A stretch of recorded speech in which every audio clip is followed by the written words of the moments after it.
we do ourselves a disservice by making it two-dimensional. A Gemara cup or not a Gemara cup?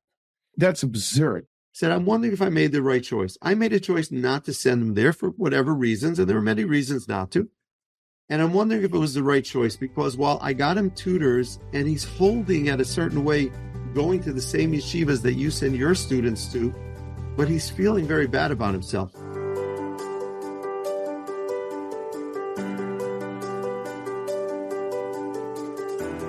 Welcome to the Learning Curve podcast, brought to you by Mishpacha magazine. We're raising children in a changing and challenging world. So let's tackle the important issues facing frum families today.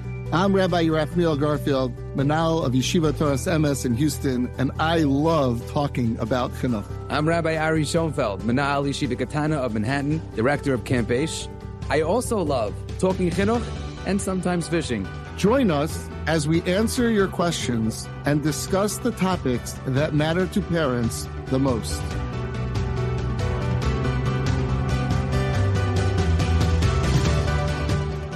Welcome back to another episode of The Learning Curve. Oh, yeah. Schonfeld, yes, joined, as always, we hope as always, by Rabbi Garfield, as we navigate the waters, the wonderful mesikus, the sweet waters of chinuch today. We started a very interesting conversation last week, which we hope to continue today, about Gemara and the role that Gemara does play, should play, will play. We have an exciting episode and program planned. Rabbi Garfield, welcome back. How was episode 1 for you? Oh my gosh, I could barely handle the fame. I didn't know that Mishpacha had such amazing reach, but I can't get out of my house in Houston, Texas without being asked chinuch questions. So as we always do it in the Learning Curve podcast, we begin with 2 smaller bites and emails and questions from parents, and then a spotlight. Today's spotlight is going to continue from last time in the role of Gemara for the struggling kid. We have a couple of incredible people that we're reserved to interview that we'll speak about. But Rabbi Garfield, I think the way this goes is you read me the first email, and then you'll decide whether you like my answer.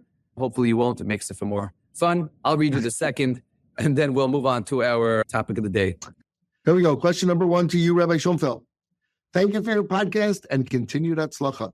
I wonder if either of you have an opinion on how to teach the age of the universe to a kid who keeps asking. My 12-year-old son is very into science and keeps showing me books from real scientists that seem to say that the world is billions of years old. How do yeshivas approach this issue? Very nice of you to ask me that question. I don't know why I got this one. And you're clearly the scientist among us. Yes, my 12-year-old son is very into science. Well, I cannot relate. I cannot relate. No. I'm reading back the email. My 12-year-old son is not very into science. I cannot have a hard time relating to, I'm just not a science person. But this is like a big shaila, probably a shaila, a das Torah shaila for yeshivas to maybe have a derech of how to approach this sugya. I will say that I once heard the name of Rabbi Yaakov Kamenetsky, that anything, I think the nusach was anything that your son will see on the front page of the New York Times or daughter, you have an achrayus to speak about. You can't just ignore. Now, that was obviously when we read the New York Times. Chas v'shalom, no one today is reading the New York Times, right?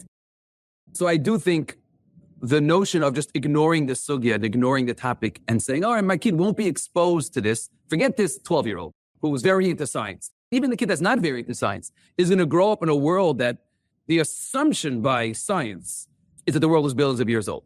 Right? And how do you teach? We start from Chumash, Meshech, Mei Bereshis, and our world is 5785, right? So you're going to hear an answer from me a lot, and I think this is just basics.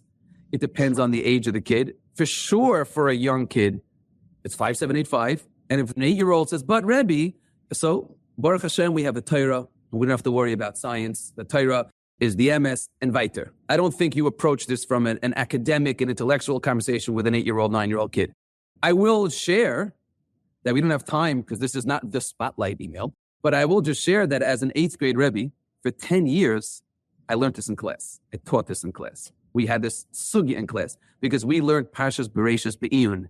That was one of the things that I taught to the 8th graders, 14-year-olds. And I mamish went through this sugya. So of this kasha, of this issue of the world that looks to be keneged, the psukim of the Torah and our Messiah.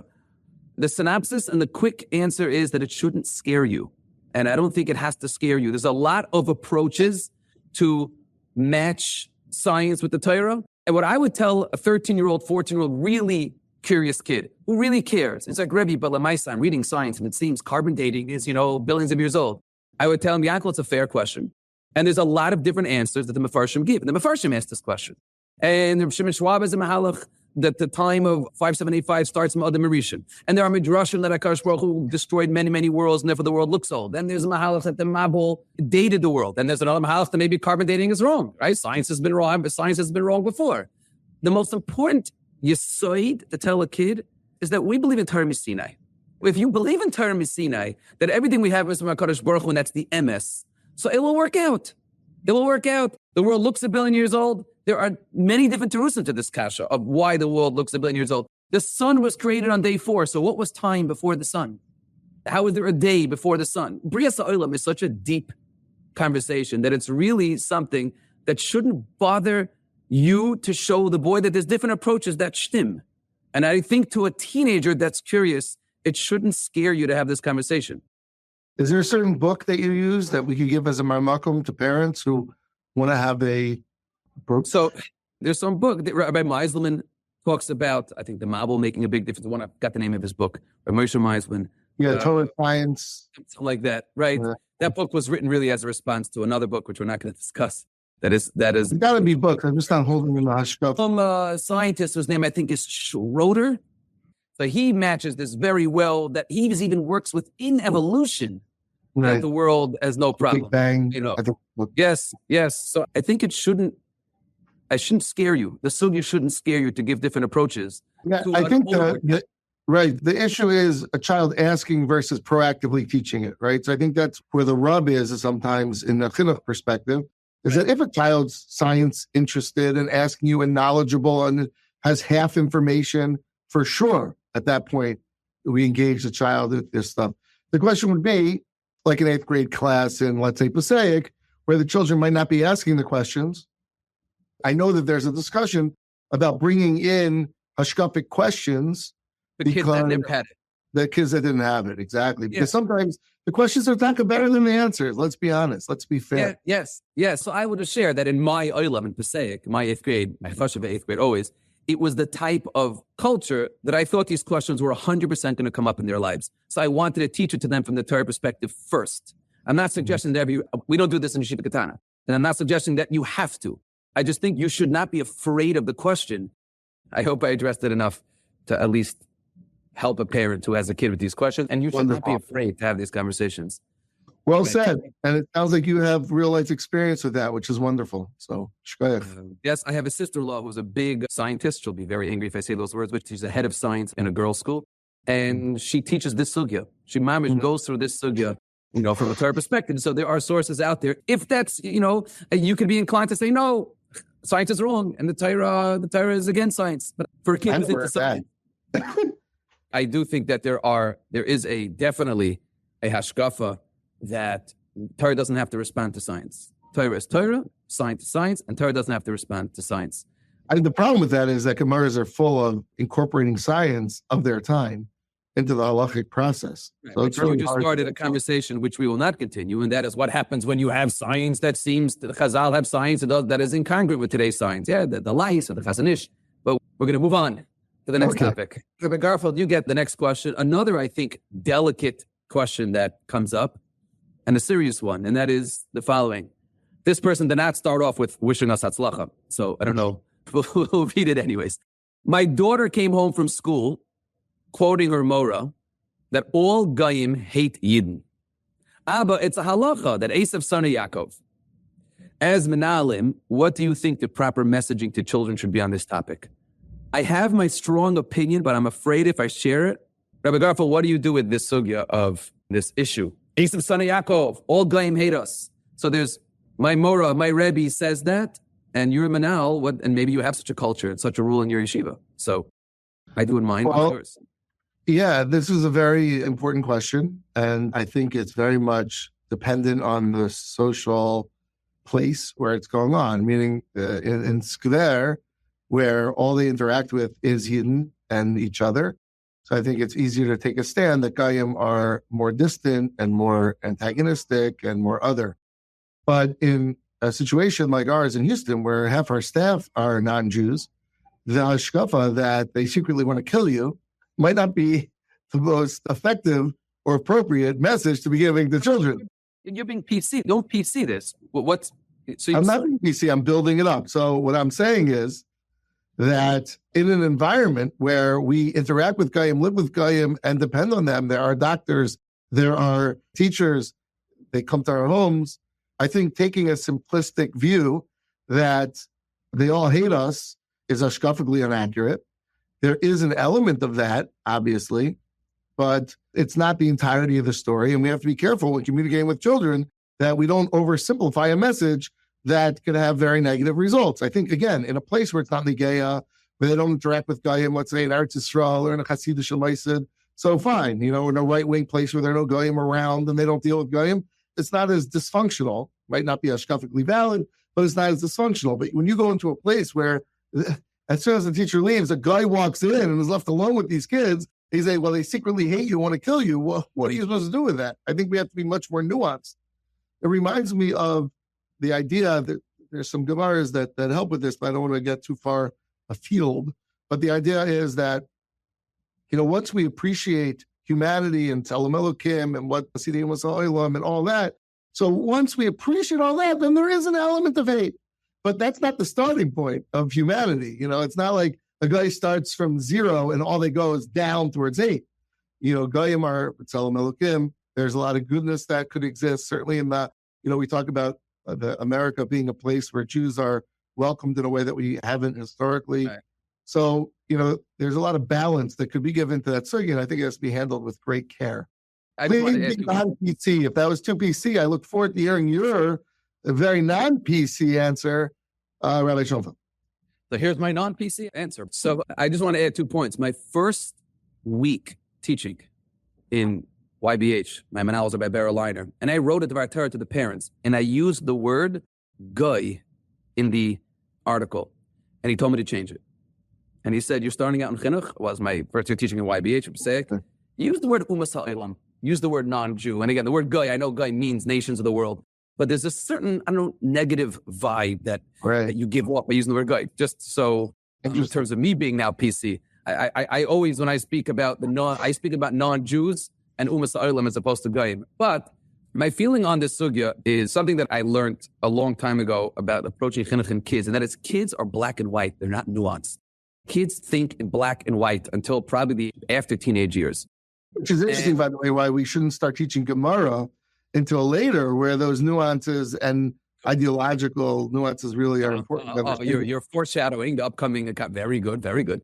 And eisav sonah Yaakov, as you said, there might be an element, maybe this kinah, and of course there is anti-Semitism. We live in a time that has, unfortunately, rampant anti-Semitism. But if you tell a kid eisav sonah Yaakov is a halacha, you can't then explain to a kid that the security guard is going to risk the life of you. We had last year, when I spoke to my rebbeim in my school about this last year, and I remember spoke about it, someone said something along these lines, not a rebbe, someone something in the school. And I said, we had a fire. Baruch Hashem, we're all fine. The building was fine. There was literally a real fire in our school last year. And the custodians, the non-Jewish custodians and the security guards risked their lives to save the kids in the yeshiva, Baruch Hashem. So you're going to tell kids really deep inside they hate you, and yet I'm relying on them to save our lives? It's a dangerous and I think hashkafically treif message to give to an 8-year-old kid that all Goyim hate you. That eisav sonah Yaakov, yeah, okay. I'm not saying to be friends with your next door neighbor. We say Havdalah every single Motzei Shabbos. We're Asher Merchabon Mikolamin. We're the Am Segula. We are above the messaging that the Goyim hate us. As you said, your doctors are Goyim. Everything. You're the policemen are Goyim. Your security guards. Your social studies teacher. Your secretary. Deep inside, they hate you. I think that's horrible. So, I'm a little confused. How is what you're saying different than what I said? You want to know why it's less PC? Yeah, you said the same thing. You said it with a lot of passion, I must say, but what's the difference? I wouldn't differentiate between, if you're in square, you're saying that it's practically less detrimental. Okay, I think the hashkafa is an improper hashkafa. And what about the chazal of eisav and the halacha eisav sonah Yaakov? Okay, you can give shir on that. Yes, there's an element of sinah, of kanois, not kunai, sorry, of kina that exists in the ethos. But now, what happens if a kid comes in home, right? My son came home from the school. That wasn't the question. The question was, what's your proper hashkafa? It doesn't like, what do you do when the kid comes home telling it to shame the Rebbe? Well, that's a different time. And that is what happens when the Rebbe says something that's against my hashkafa. That's not what this email was. We're not going to answer that now. We'll save that for someone email the next time or call the next time. But that's my... Okay, wonderful. I think we reasonably agree on that. And now we're going to continue a very important discussion that we started last week about the role of Gemara learning for our boys and what happens when the things don't go so easily. We're excited to introduce two wonderful guests who are going to talk about it and help us unpack this very important topic. So it is our pleasure now to have with us Rav Aaron Lopiansky Shlito. Rabbi Lopiansky is the Rosh Yeshiva, Yeshiva Greater Washington, a tremendous source of hadracha for yeshivas at large. And recently, Rabbi Lopiansky has published 2 svarim, even though they're in English. I think they have earned the title of svarim. The Torah for Life is for the fellow who left yeshiva and his role in Avodas Hashem. And most recently, has just published a sefer called Ben Yeshiva, which talks to the boy in yeshiva. And really, so this dichotomy of the yeshiva, the boy who wants to thrive and strive for greatness in Limud Gemara, and then for the people that need something outside the Blat Gemara is really what Rabbi Lopiansky has reached a lot of people and resonated. And so it is our schus to have Rabbi Lopiansky with us. Shalom Aleichem, Rabbi Lopiansky. Thank you, Rabbi. It's wonderful to be with you together, to Rabbi Meal. I know both of you going back quite a while, and it's a very special chabura. So let's just jump right in, Rabbi Lopiansky, and really just maybe reiterating my introduction. And that is that we meaning Manalim, Rebbeim, and parents, we have 2 different types of kids in our homes. We have the kid who just takes to Gemara, like a fish in water, and just absolutely loves it. This year my yeshiva just started Gemara in 5th grade this year, and there's certain kids that their lives overnight changed because they tasted the masikas of a Blat Gemara and they got hooked. And then there are boys that are unbelievable boys, and yet they struggle with the Blat Gemara. So how do we tell both of these boys that you are equally ahov in the eyes of Hashem, that there is a role and a place in our, not just society, but in our system of steiging for you? So the truth is, you have this awful lot that you've packed into what you said that I think needs to be parsed, nuanced. First of all, it does say Bechamesh Esrei for Gemara. And I've been in yeshivas all my life, between learning, between teaching. And there is something at 15 very different than earlier. So you can have gifted kid to do amazingly well earlier. The real glint of Havana, I can hear at the Shigol Torah that a brilliant 13-year-old says at his bar mitzvah is a beautifully executed Shigol Torah. You don't feel that glint of recognition and understanding. At 15 in a classroom, the gap between the best bacha and the weakest bacha is immense. At 22, 23, it narrows. Maturity is a certain way of developing a mind. So different minds develop differently. Once you've developed to some degree in learning, you can fit in with other people. So we do ourselves a disservice by making it 2-dimensional. A Gemara cup or not a Gemara cup? That's absurd. Anyone who's been it, I've seen myself on and again. The age makes a big difference. And then how much background you have. So just telling a kid you're not serving Gemara in itself is not correct, one. However, to take somebody who's at the age of 5th grade or at the age of even 9th grade, and he's having a hard time Gemara and telling him tough luck is also a problem. Because for us, 5 years is not all that long. It's long, but not all that long. For a boy who's 10 years old, 5 is like 60 years. It's half of a lifetime. So to tell me 5 years something's going to go well is not a very, very satisfying comfort to him. On the other hand, if a boy like that were to keep learning Mishnayos a lot more, go slower, and Baruch Hashem, we have yeshivas with thousands of kids, and we could make different approaches, and that would allow for that difference. For some kids, learning Mishnayos are compact, clear facts. And if he knows Mishnayos well, when he starts in Gemara, it's certainly be easier. I believe, according to all Shittas, you get Schar Noam for learning Mishnayos. I don't believe they have like a section for Gemara learners, a section for people who learn Mishnayos and other things. And of course, the Rav Aaron section is this section. But other than that, it's not like that. And the problem is, it's a vicious cycle. We don't have any other educational models. The parents always want the kids to be the olive track because that way he'll be able to get into the right yeshiva dola, which means he can get into the right brisk, and the right shir, the right brisk, and do the right shidduch and the right shidduch, and so on. It's silly because if a kid is happy and learning well, whether he's learning well this or that, the other thing. 2, the same thing is true even Gemara with Elon. There are some bachrim who do well with learning more pshat, less gedreit. It's very difficult to think that you're an Amaretz if you know a Masechta backwards and forwards and you don't know the lumdus. So we also could gear. So when you're at a yeshiva, like, you have these day schools, Rabbi Garfield, you up in Houston. You have one day school that's meant to service everyone.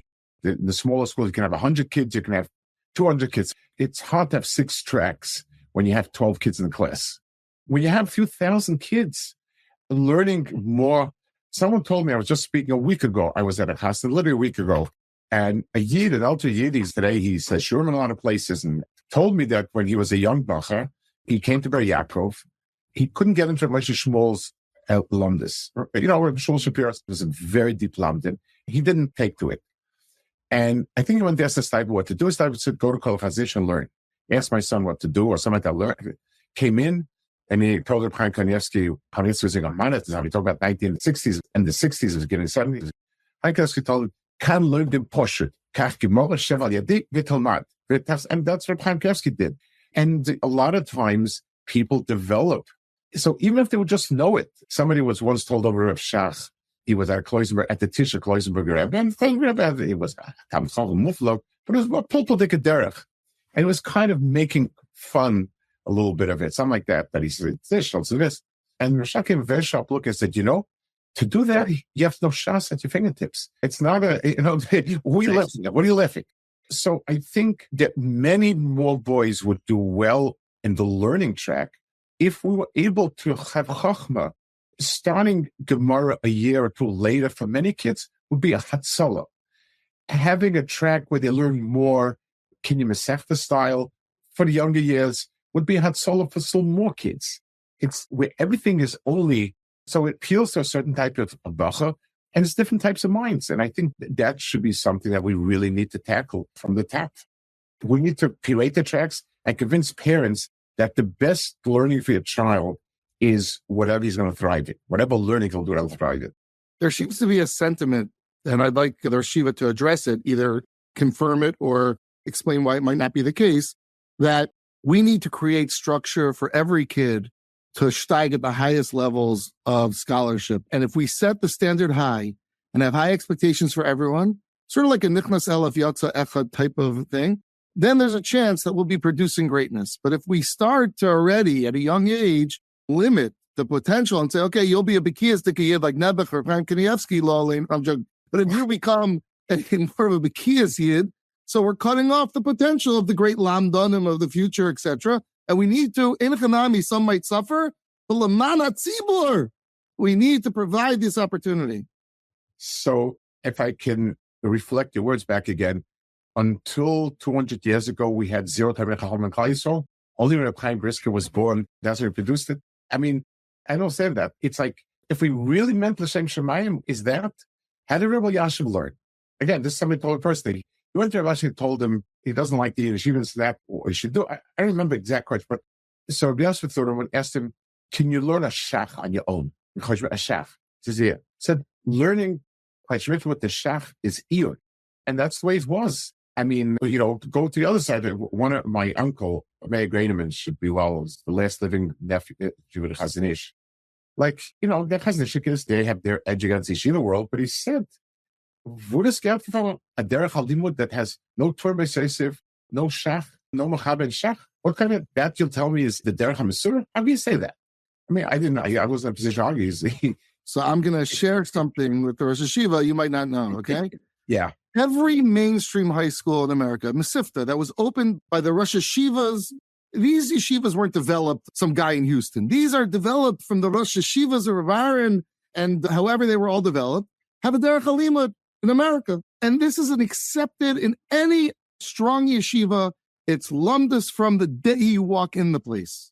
And therefore, if I could just add, that's this is our reality. I was an 8th grade Rebbe for a long time. And the parents would complain to me at parent-teacher orientation, hey, Rabbi Schonfeld, you're not teaching enough Chumash. You're not teaching enough Navi. You're not teaching enough Halacha. And my response was always the same. And I would say to them, I'm willing to have a hashkafic debate with you, and maybe I'll agree with most of your points about the value of all of these other limudim. However, my job as an 8th grade Rebbe is I have a one-trick pony. Get your son into the best mesivta possible. And here's the reality. And this comes from whether your son goes to Philly, the Slomowitz, MTA, Washington, Yeshivish.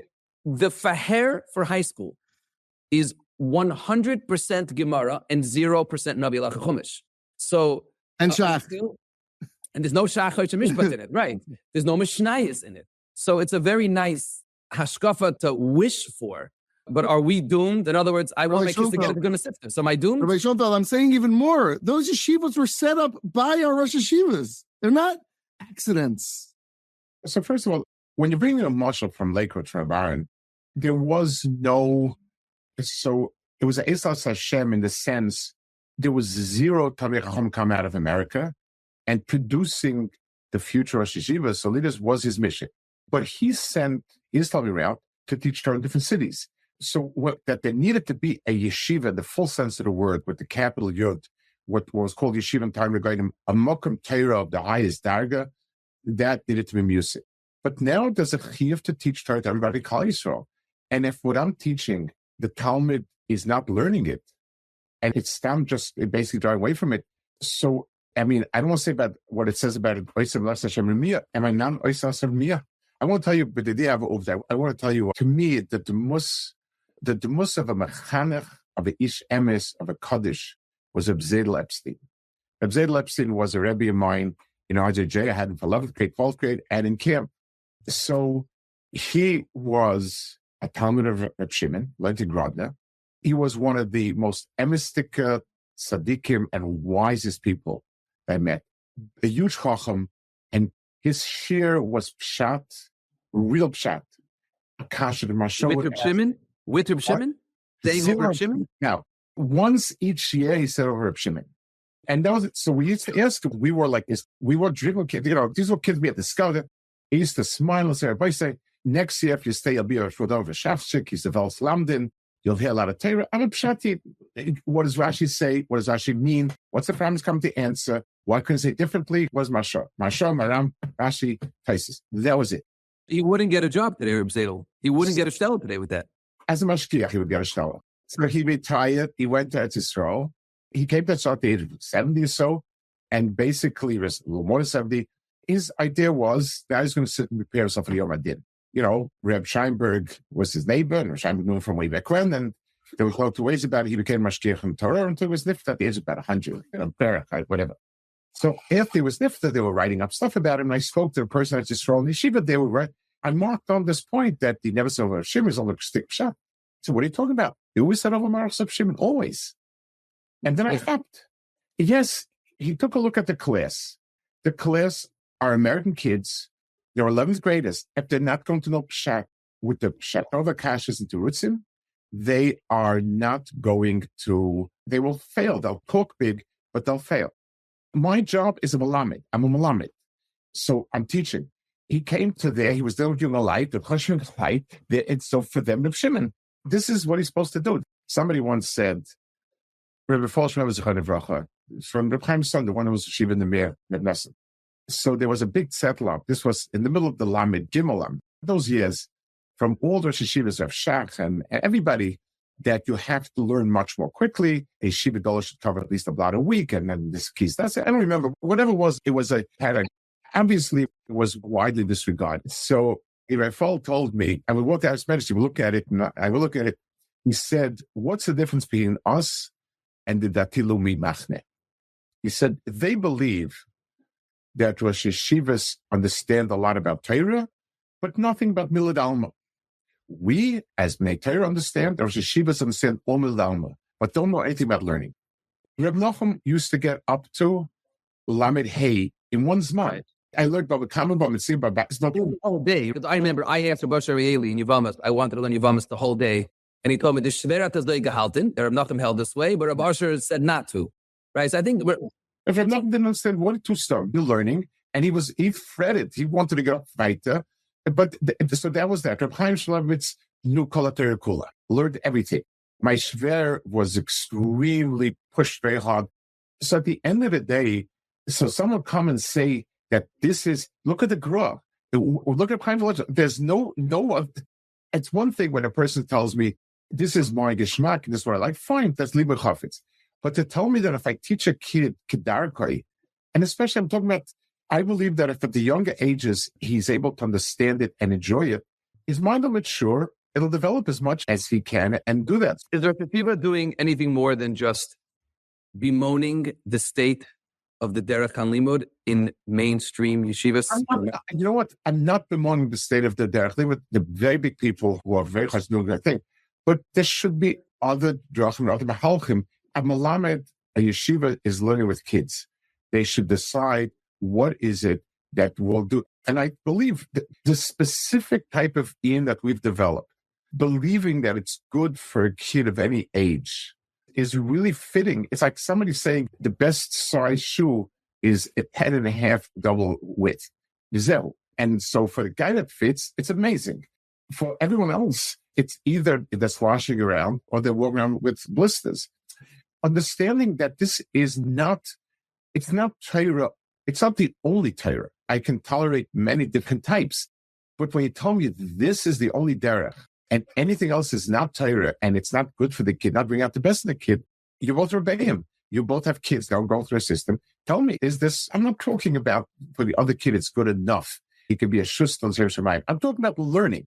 I'll be honest, I don't have the luxury to ask that question. I really don't. We're in elementary school. Yeah. Rabbi Schonfeld was saying, we have to get our kids ready for the system with a very specific expectation.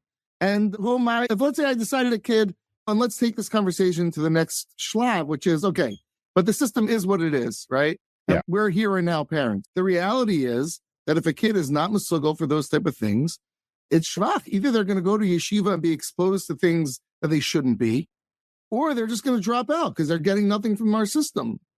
And so what eisav do you have to the 7th and 8th grade parent who just doesn't, it's just not going and the kid's not? So if one person develops a yeshiva with a certain surah, then pushing parents saying your kid will do much better there. He'll be much happier there. So what would he would say to this a 7th grade mother whose son just became bar mitzvah? And he's a nice kid. He's a good ball player and he sings well. And he's a chesed machine. And whether he has dyslexia or he has a learning challenge or ADD, and she says, Yeshiva, he's miserable because he knows that in his yeshiva, he knows what the currency is. And he could be in any yeshiva from Lakewood to Houston to Manhattan to Brooklyn to Baltimore. And he's miserable because his Rebbe loves him. But Lamaisa, what am I supposed to do with him? How do I convince him that there's a makom for him? So even if you have Rebbeim who are able to appreciate kids for what they are, so forget about the system. Hopefully there'll be many different flowering of Torah, Mahalchim. Everything is an uphill battle. But the day somebody produces a yeshiva that fits a certain type of bacher and produces real Tamei Chachamim, it will begin, people will realize there are many different surahs. But at least if a Rebbe appreciates somebody and treats the person as a person, I appreciate your desire to do well. I appreciate what you do for other people. I appreciate the seichel, your menschlichkeit. And they're able to show that. When I was a bacher, they used to say that in Chaim Berlin, everybody's an ilu. This is guy's Gemara. This guy's an ilu in helping people. This guy's an ilu in figuring out things with people. But everybody's an ilu in some. I used to go here. My mom, I never was part of yeshiva. But the idea where a Rebbe is mesiachos to a bacher and is able to give him a genuine sense of covet that he deserves for who he is and what he struggles with, and he doesn't equate the struggle with the person, then that is at least a big step forward. You have to find a Rebbe that says that if you can't say a svara, then you're not a person. that if he says it, whether he says it before Mole, so that is poison for the kid because you're destroying a kid. But if a Rebbe has what it takes to be able to, and again, going back to Reb Zadel, he treated over there the challenges a lot more kids with all sorts of different types of kids from backgrounds, and he was able to establish to each one in his structure. Is he doing well in his metzias or not?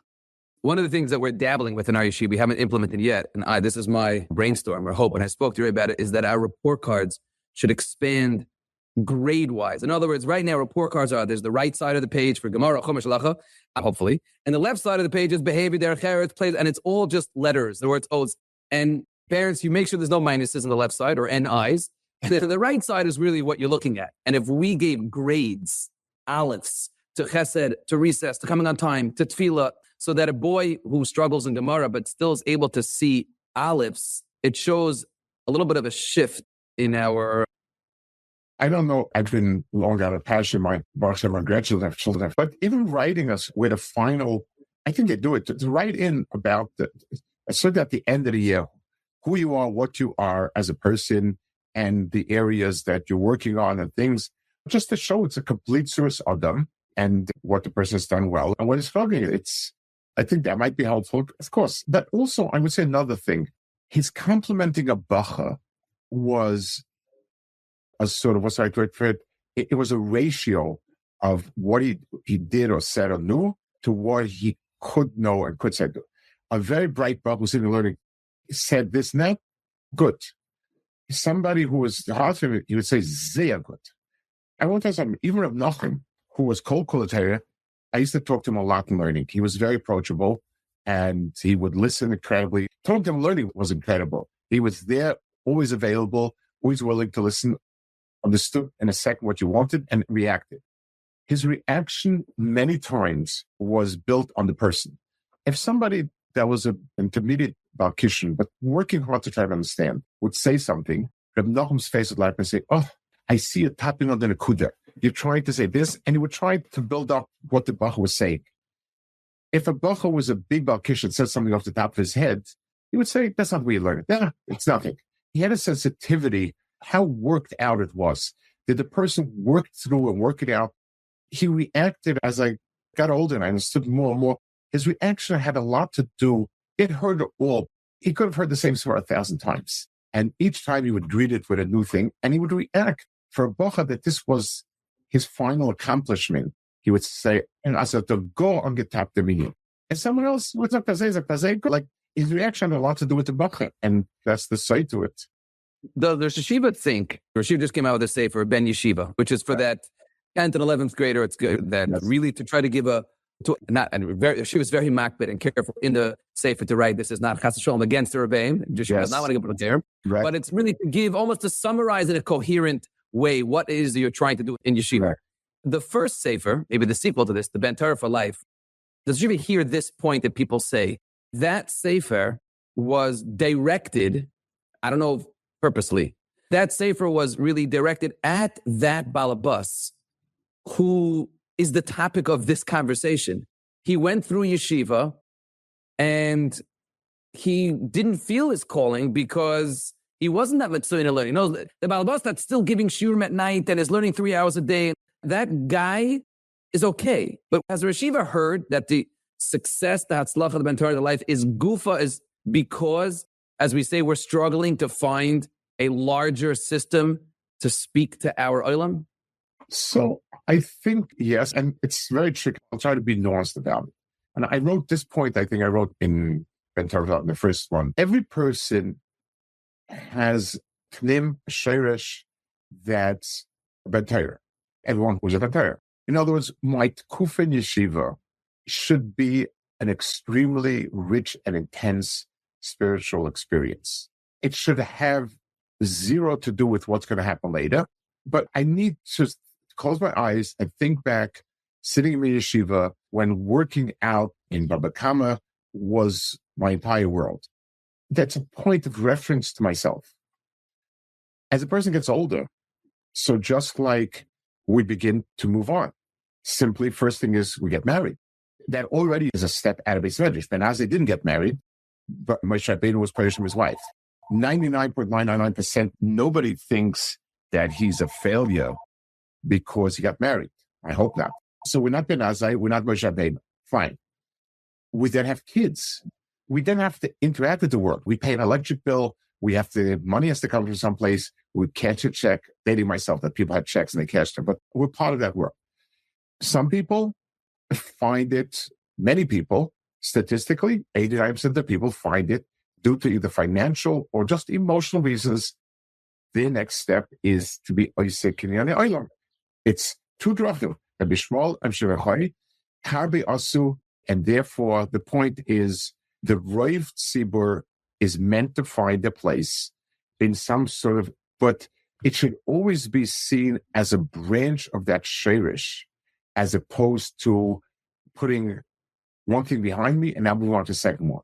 That's the point I tried to make. So this point is trying to hammer home more, how does one build his ruchnistic self in yeshiva? And like I said, a Rebbe is going to be the most important person in a child's life because the Rebbe really knows the child. No two children are alike. The Becher, let's call him. And two, he's a Rebbe. He's a Mahal. But at least it allows, it's like when you go to a doctor and you're totally ignorant and you say, my tummy hurts. So my tummy hurts is a description of what you feel like, but which part of your tummy includes everything between the hands and feet? What do you mean by hurt? What type of pain is it? When does it happen? What happened before? Having an intelligent structure allows you to pinpoint what exactly I'm told. What does it mean? What I hope is accomplished by that is to give a general structure that should be shovel chol nefesh. And then you understand, first of all, what are you doing and why are you doing this? What's the point of it? To touch on things that Rebbe didn't happen to speak about. Because generally speaking, a Rebbe talks about the topics that are most relevant, the things that are happening. But to get a bigger picture, and it's much easier to handle with a bigger picture than to deal spot by spot, point by point. Wonderful. It's such a present, a gift that you've given to our community to have these svarim. I don't think people even begin to understand how unnatural at Kufa. In my days, nobody learned. If a Bacha went to Lakewood, he wouldn't tell anybody because he was embarrassed. It was like, so what are you doing? You're going to be a bar mitzvah teacher? I don't think people don't even begin to understand the nace that happened. And that's why, yes, we always have to keep on asking ourselves, what do we do now? How do we fit it? And so on. But the idea that this became that everybody wants their kid to learn Chaim, and this is to be the base London, I don't think anybody would have believed it. So the proportion, we have to give them a proportion. It's a nace nigla, what the Mapecha that happened. But that doesn't free us. We're not, until the whistle doesn't blow, Shiat's whistle, there's always going to be a challenge for the next generation. Our challenge now is to be able to take that teichen, the drive that understands that Torah Ruchnius is the most, and apply it to each person as is. What's his Ruchnistic world? What's his Ruchnistic world? What's his Ruchnistic world? In Torah itself, and so on. And we should be zeicher to the next step. The first step, the Neis Negla, was done by people in America, Rav Aaron and all of his Talmidim. But we need to do this. We need to work with the next generation, Mr. Shem. Amen. Thank you so much for spending time with us, and I'm looking forward to seeing your new sefer. Thank you so much. Thank you for joining. Welcome to a very special mechanech, Rabbi Yaakov Oppen, who is currently the student support coordinator and the English principal at Yeshiva Beis Mikra. Prior, he was the principal at Beis HaChinuch, which is a community research room in Muncie, who comes with 30 years of chinuch experience. We're so happy to have you, Rabbi Oppen. I've known you for a while, and I find you to be a loving, caring mechanech, as all should be. You have a special chen and a deep love for your students, which is exactly what is needed when dealing with students who learn differently. Welcome, Rabbi Oppen. Thank you, Rabbi Garfield. It's always a pleasure and a joy to spend time with you. Something that I look forward to doing and don't get to do enough. Happy to be here. Thank you. What we want to discuss is that struggling middle school student who doesn't connect with Gemara. And I would ask you, Rabbi Oppen, are there kids that Gemara is just not their thing, that they're just not Gemara kids? I don't even understand the question. What do you mean by that? Kids who Gemara is just, they're not cut out for Gemara. Kenish Leilman. They can't do it. And therefore, I don't even know where you're going with this. Okay, we will Let's try start this again. one more time. Let me start again. A long I was answer. trying to prod the tiger a little, but that didn't work. Okay, I'll Okay. try Maybe again. ask more of a practical question. What do we Okay. do? Let me go back and address that. There's a famous story with Rabbi Yanai, and he saw that Amoritz, where he thought he was a Talmud Chacham, and he sat down, and he couldn't even bench, and he told him to say something that was not so nice, and the guy said, "You're a thief." He said, it doesn't say Moroshik Hilas Yanai, it says Moroshik Hilas Yaakov, which means that Torah is for everyone, just some people need a different approach and a different way of getting there. How can we even begin to believe that there are people who, quote unquote, are not cut out for Gemara? Does it mean that they are going to have a hard time in our system? Sure. Our system is not the way HaKadosh Baruch Hu gave the Torah at Har Sinai. We have a school system, but the school system was created to deal with the children who were less advantaged. And unfortunately, if our system itself is creating disadvantages, so we need to figure out solutions to that. That is why a school system was put in place. But every child has a chelik in Torah, and Torah includes Torah, Mishnayos, Gemara, learning, Avodas Hashem. So to say a child is not cut out, I'll tell you something there's a person here in Monsey, and I don't want to give too many details. He's a very respected balabas. He's a huge Talmud Chacham. He sits and learns constantly.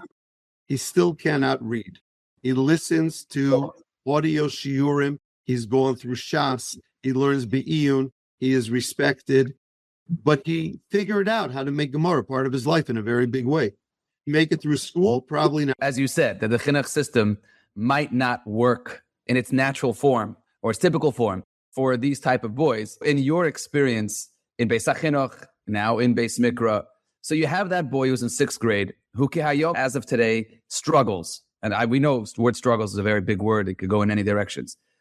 So what is your approach? What should be our approach with the Rebbe, with the mother, with the father, to help that boy who right now sees Gemara as Chinese, maybe has a language processing disorder, maybe has anxiety, maybe. So what can we do to hold his hand to get him to see the Mesikas HaTorah? So that's a very detailed question. There are a few different levels and factors, both in what you're describing and in the question. Because you ended the question you began with struggling and ended with Mesikas HaTorah. So let's just look at that whole spectrum. Okay. First of all, every child should be struggling in school to some level. A child who's not struggling in school means he's not growing, and if he's not growing, he's not gaining, and he's not feeling Mesikas HaTorah either. He's just coasting, and then he's probably going to be one of those huge statistics of kids who crash when they get to 9th, 10th grade because they haven't been used to having to work to be successful.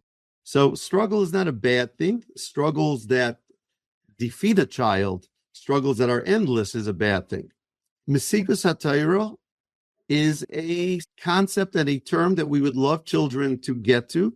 There are many grown-ups who still struggle with that, and not necessarily is it directly connected to their level of learning or where they are. Mesikas HaTorah is not necessarily connected to being an Aleph student. There are many factors that go into Mesikas HaTorah, and it's a beautiful area to explore.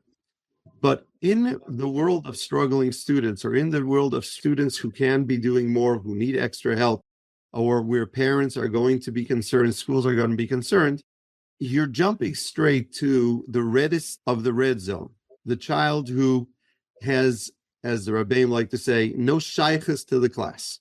He doesn't even belong there. I don't know what he's doing over here. There's nothing I can do for him in the class. And the reality is that there are children, like you said, for a host of reasons. It can be a language processing issue. It can be many other things that are getting in their way of being able to make that jump to Gemara. And again, another aspect of the question is a lot of yeshivas, we really introduce Gemara at a time that developmentally children are not really ready for it.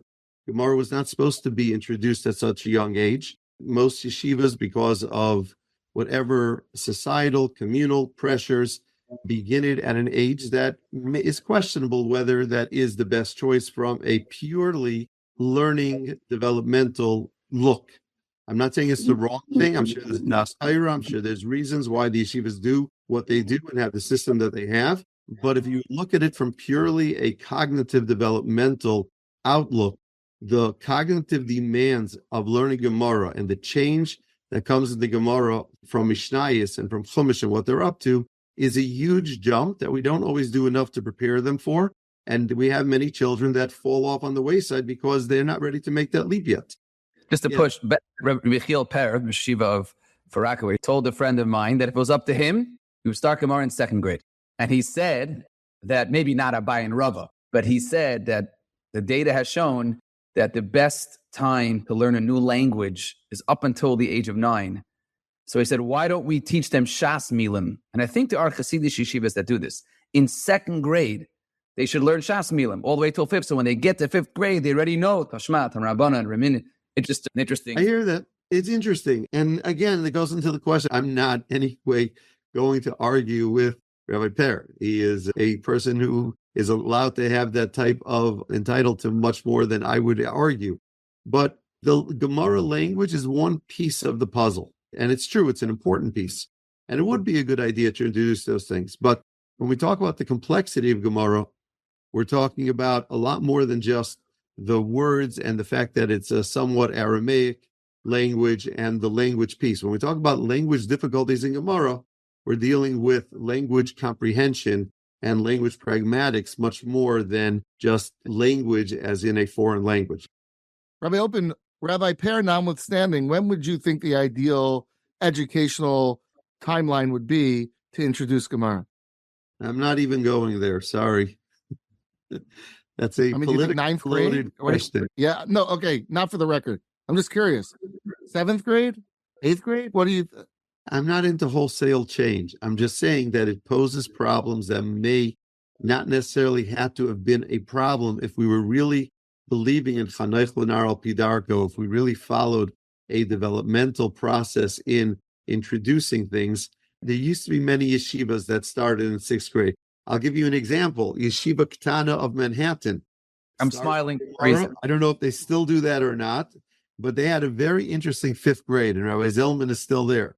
Rabbi Mendel believed very strongly, and for a lot of good reasons, that Chumash Rashi on a deep level, in Beis HaChinuch, we started at 6th grade, and we've had a lot of discussions about doing something at the end of 5th grade, so at least when they go to camp in the summer, it's not total Chinese to them. They've seen it. It's a problem. It's a problem. That's why I'm not going there. It's not a fair question to answer because it's not a decision that's based on education. Pure education. Mental. It's based on many other factors. When you're looking at the question of that very small percentage of children who, even with a tutor, with modifications, with working with the child, with working with the Rebbe, you're still not going to be able to get them on board. So that needs a very individual approach. It doesn't mean that it can't be done. It just means it can't really be done successfully in the classroom, which is a problem because being successful in the classroom is critical to a child's development. But yes, are there children, getting back to your original question, who, quote unquote, are not cut out from Gemara? If you want to rephrase the question and say, are there children who are not going to be able to learn Gemara in our standard school system and are going to be late bloomers, pick it up later, or are going to need a one-on-one way of learning Gemara in order to be able to learn Gemara? There are those. There are few and far between. There's a lot that can be done to bring a lot more children out of that hole at an earlier stage and throughout, so we don't have that many there. But sure, that does exist. But Chas v'shalom to say that they're not cut out from Gemara. So the only question I would have, and I do want to hear some specific examples of ways in which we as Rebbeim and parents can help. But if I don't have a math head, and there's such a thing as not having a math head, that even if you give me a tutor and you break it down into smaller pieces of math and I have visuals, it will never be something that I feel pride in if that is the pride of the community in which I live. Even if we can support the bottom third, bottom 40% with tutors, with more interesting Gemaras, with help at night, the metzius is, and the reality is that they are in a system in which gives pride and joy, as we should, I think, to the chashivas HaTorah, to limud HaTorah, to limud Gemara. And it isn't, with all the help that we give them, something that they inherently can connect to on a high level, and that isn't going to be necessarily their track of Avodas Hashem. So we're still forcing a circle into a square that we've created. Is that not true? It's true that you cannot, in our society, not just in our society, in a Jewish society, maybe back in the shtetl, you can have people that came to the Yaakov Shir, people that learned Midrashim, said Tehillim all day. There was a tremendous Yirah Shamayim. But you're right. In our world, where so much of it depends on learning, and learning equals Gemara, that has to be part of a person's life. That's why I had a hard time understanding the question, because to take that away from somebody is to take away their entire connection. I know I'm going to go long, cut me off, but there are a few parts to that question that you asked when we're looking at a child like this. First of all, let me take one example and use that as a springboard. Really, it'll answer some of the previous questions as well. There are some children that need to learn in a different way and need the learning to be done differently in order to give them that Mesikas HaTorah. I think it was Rav Steinman or somebody big who said that the children who don't have a joy in their learning are because they have a tremendous lack of clarity in their learning. What gives people Mesikas HaTorah is clarity in learning. And it definitely is a critical element in there. I once had a balabas who was asking me to learn with him, and I said, I can learn with you in two different ways. I can teach you how to learn Gemara with an art scroll, or I can teach you how to learn Gemara. It's two different methodologies. You can be taught how to learn Gemara with an art scroll, even if you don't know how to learn Gemara itself. You can learn Gemara today on YouTube with plenty of shiurim. Let me give you an example. There was a guy giving a lecture I think for one of the presentations we were doing, a big expert in Lakewood on teaching Mesifta Bacharim who have difficulties. And one of the things he was talking about is tight words and the language. And he was not a fan of putting the tight words on top of the word in the Gemara. He said they should either have it on the side or even better yet in a separate notebook. Now, Baharivna, if any of you have had children going through Bonai Chavivai or Baharivna in your program, they are very into loading up your Gemara with everything, notes on the side, words on top, having it all there. Now, they do require you to then do your fourth review without that, but they're very into that. So is it a contradiction? It's not a contradiction at all. They're coming at it from two different perspectives. This Rebbe in Lakewood, his mumchius is teaching Mesifta Bacharim how to learn Gemara. If you want children to develop that ability, the knowledge, the vocabulary words, putting it on top of the words so they have it there in front of them with that level of ease is a crutch that is going to hinder them and not allow them to develop it smoothly. And therefore, putting it on the side where it's one step removed, where they have to think about it, they write it down, they have to actually use their brain, it doesn't come right away, is going to help build it in and entrench it in their memory and build that in. Baharibna is not looking to build a learner. Baharibna is looking to develop the Mesikus HaTorah. They want you to chazer and chazer, and therefore they want to take away any impediment to your being able to smoothly come home from the ski trip and you're about to fall into bed and say, no, I got to do my chazara, got to do my almud, got to do my blot, and get out there and do it with nothing getting in your way. So let's take everything away. Put the little footnotes on the side, make sure you understood it clearly. Let's review it, let's get it so you can fly through it. And that gives you that Mesikas HaTorah. They're both correct. It depends what your ultimate goal is. But depending on where a child is in the spectrum, you will have children who need a different way of learning in order for them to have a yad and a connection to the Gemara that's being learned. Whether being learned in class or not is a good question. But how has our system changed over the last, let's say, 10 years to adapt to these kind of kids? And what kind of change do you see developing in the next 10 years? So that's a very good question. And I can't say I've been in all the schools and can answer that question. I'll tell you what I'm seeing, though. Rabbeim have become much more sophisticated.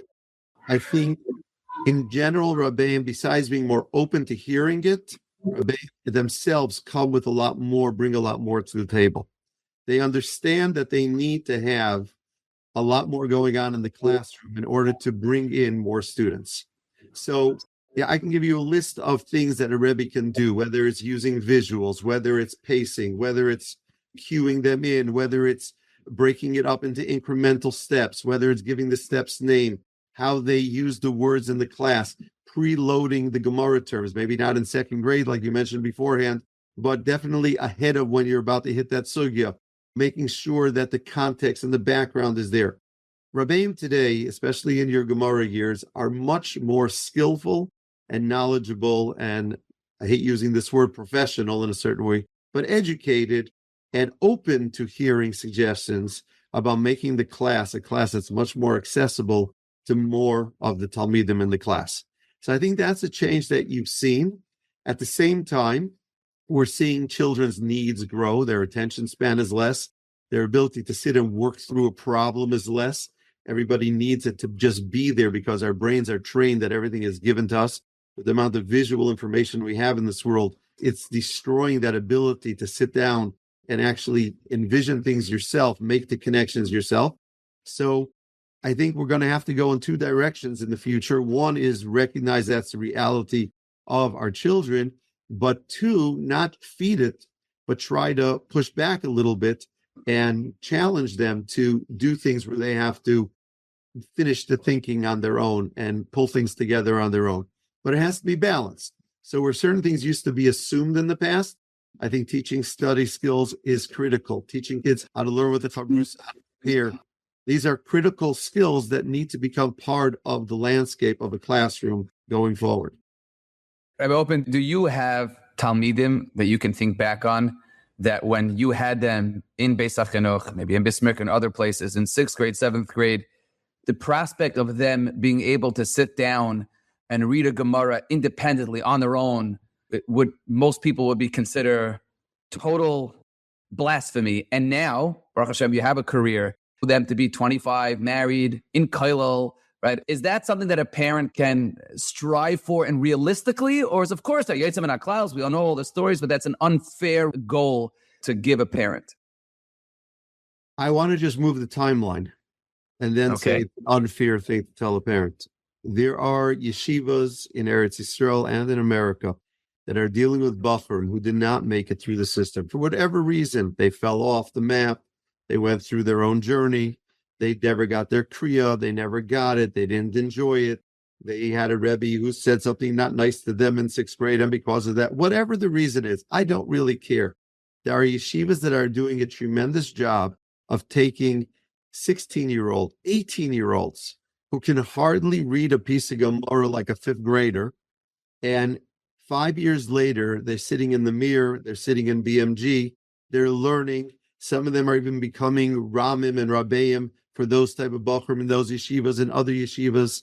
It's amazing because sometimes the motivation, the deep motivation that's necessary for a child to deal with an area that is frustrating, humiliating, and extremely painful isn't there until later on. And when they're ready for it, Baruch Hashem, we have yeshivas that are standing there ready to answer that call.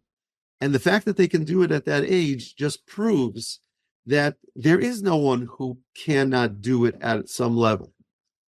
Just look at the reality. The reality is that it's being done, and it's being done in an amazing way. Can we bring some of that back down? Can we open up some middle school 6th, 7th, and 8th graders, or some yeshivas used to have mechina programs that are going to take a different approach to some of these children and make it politically okay and not a stigma that people are going to be afraid to send children to such schools because of what it's going to do for their sister shidduchim? Maybe we'll reach that point. Maybe that should be something that should be thought about. In the meantime, I think Rabbeim are doing what they can. Schools are trying to be attentive, and we're reaching more. I wish we can reach even more. And some of them right now have to wait until they're ready for it. But Baruch Hashem, there are many mesiftas out there as long as parents are willing to do it. I used to tell parents all the time when they would come to Beis HaChinuch, and their big question always was, what can he do after 8th grade? What mesifta do you send him to? And I would tell them, we don't look at success in 8th grade. At 8th grade, we want them ready to continue to a mesifta that's going to continue working with them. And Baruch Hashem, that was the biggest success we had over there at Beis HaChinuch.